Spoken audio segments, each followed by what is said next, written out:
ఏకాంత సందేశం. ఎందుకు ఎన్నడూ నేను ఒంటరిని, అందరిలో ఉన్నా నేను ఒంటరిని, ఎవరూ లేకున్నా ఏకాంతంగా ఉన్నా నేను ఒంటరిని,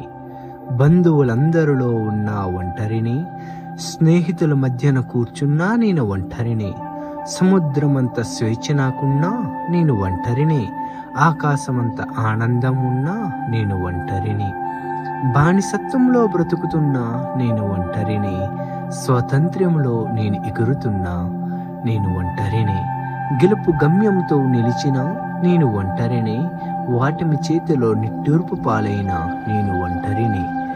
తల్లి కడుపులో ఉన్నప్పుడు కూడా ఒంటరిని, శ్మశాన వాటికలో కాల్చినప్పుడు నేను ఒంటరిని, కనులు మూసి తెరిచేలోపే కాలం కరిగిపోయి ఏకాంతం మంతా పంచభూతాలతో కలిసిపోయే,